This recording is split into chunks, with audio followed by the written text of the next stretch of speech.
Ukrainian officials say that their troops managed to take back parts of Severodonetsk from Kremlin forces, hindering Moscow's drive to capture the city. Now, as a reminder, Severodonetsk is, of course, central to Russia's campaign to take control of Luhansk, which is one of the two provinces that make up the eastern Donbas region.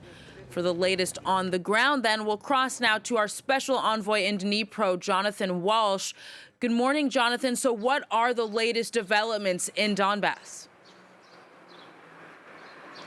Well, you were mentioning the battle taking place inside Severodonetsk, and we have to be very cautious with the information coming in from Ukrainian officials.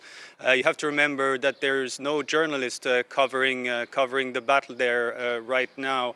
It's true, Ukrainian forces have been reinforcing their positions there for weeks before the Russians got inside the city, and there's definitely still some fierce fighting going on there inside Severodonetsk. But again, it's really hard for the moment to get reliable information on what's happening there. On the other fronts of Donbas, in the north and the south, it's still pretty much the same situation.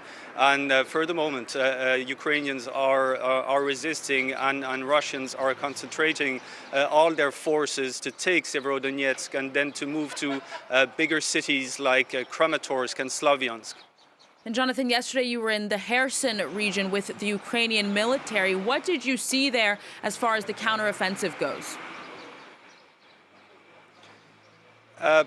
There is some counteroffensive going on there. Definitely, some villages in that area have been taken back by Ukrainian forces.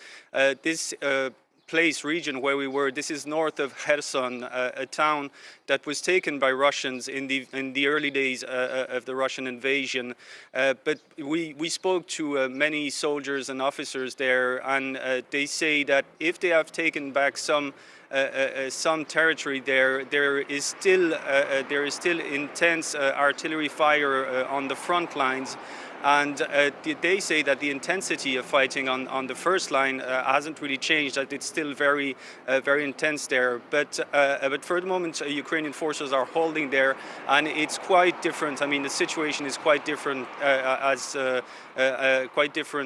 from what's happening in Donbas. For the moment, they're in their trenches. Ukrainian forces are in their trenches, trying to be prepared for any advance of Russian tanks.